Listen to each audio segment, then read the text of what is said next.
Can we have the next question from this mic? My name is Tina. I'm a pharmacy student and I'm a Hindu. Dr. Zakir, I just want to ask, you're from India. I'm not so sure whether you're familiar with this practice among Indians, regarding this leaf that you go and consult someone.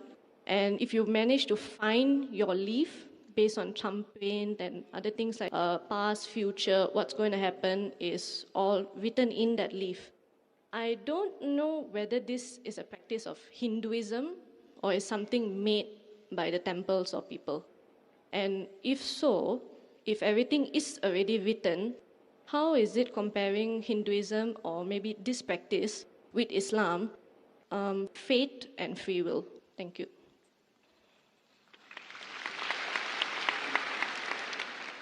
The sister posed the question that there may be certain practices in India about picking up leaf, which mentions about the future. There are different types of practices. It may not be part of the scripture, but there are different types, mainly talking about the future. Jyotish, go to Jyotish, to a fortune teller.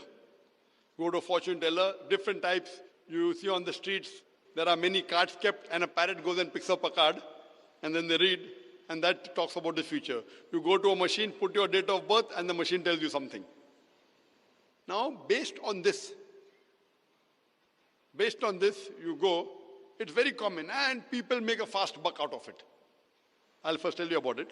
There was a psychologist in States who taught a class of 100 students, and at the end of a week, he said, I will tell you about your past to each student. And he wrote to each student separately. He gave them a chit. He said, don't open. You open together, and after you open, you tell me how accurate was I in my talking about your past. So all the students opened, and 95% of the students, they said that the professor was more than 90% correct.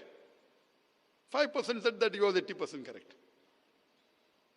The key to it was the professor wrote the same thing for everyone. For example, you go to a machine and give a birth date, and the machine will tell you something bad is going to happen in the next 10 days. Even if 100 good things happen, something bad will happen. The next person, the machine will say that something good is going to happen. Even if 100 bad things happen, something good will happen. So most of these things, talking about the future, it's a big fuss. Sorry, I just wanted to say because like my family, it's a thing to do this. So my leaf was found and they read it. So things in it like, because, science student try to think logically, rational, whether it's possible. Because sometimes when some things they say, for example, this is your mother's name, they got it correct. This is your father's name, they got it correct. And I think it's in Sanskrit, so it's like you have to believe entirely what the guy is saying because you can't check it yourself, whether it's right or wrong.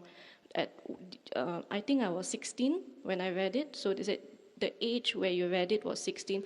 There's two, maybe out of 10 things, 8 things he got correct. And it's like sometimes I try to think, how do they do this? And it seems a lot of people also come. So it's like this logic and the fate, there's a fight there.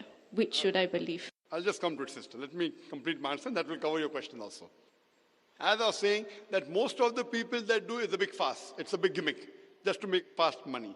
What Quran says, which I mentioned in my talk, Surah Ma'idah, chapter 5, verse number 90, Ya alladhina amanu, O you believe in namal khamru or maisuru, most certainly intoxicates and gambling. Wal ansabu wal azlamu, dedication of stones, divination of arrows, rishtu min amali shaitan. These are Satan's handiwork. Fashtanibu lakum tuflihun. Abstain from the handiwork that you may prosper. Here Quran says alcohol, gambling, fortune telling, and dedication of stone. Fortune telling is same.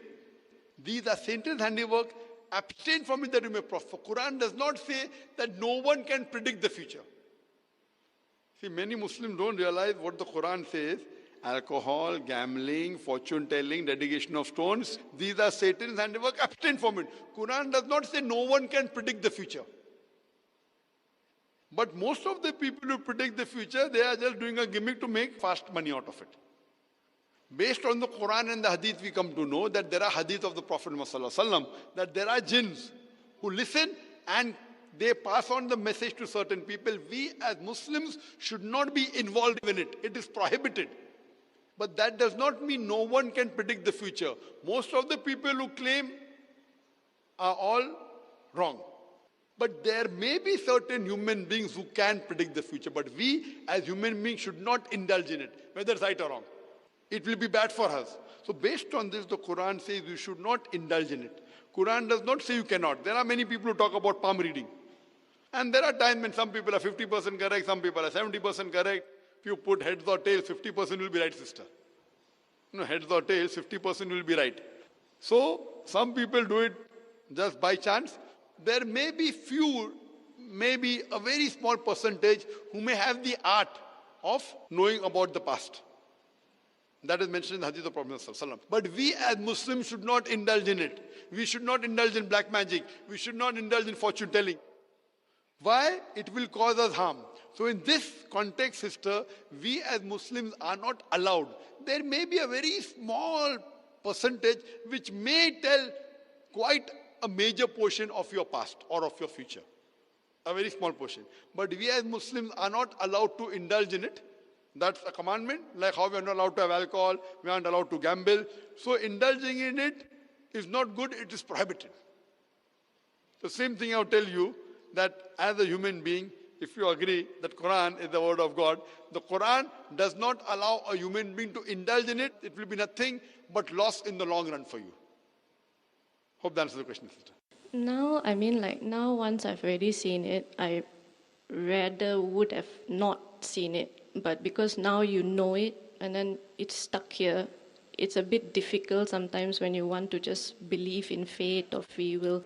And then in this context, do you believe that we can still practice free will or is on fate? Sister asked a question that if you know what is happening, then can you practice free will? As I told you, there's no one you can say who can 100% talk about the future. So even if you're, like you said, out of 10 things, 8 are coming correct. You may never know the thing which hasn't come correct yet will come correct or not. So you yourself said 80% correct. So it may come, may not. So it's in the free will. As far as Islam is concerned, Islam, we have to believe in destiny, that is qadar.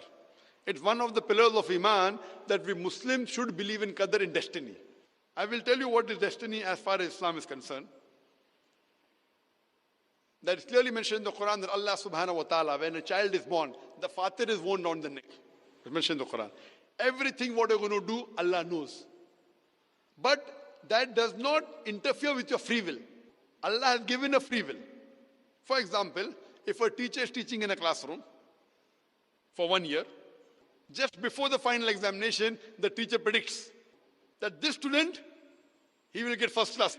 He'll come out first in the class. This student, he'll get second class. This student, he will fail. It's just an example, brother. Don't feel bad.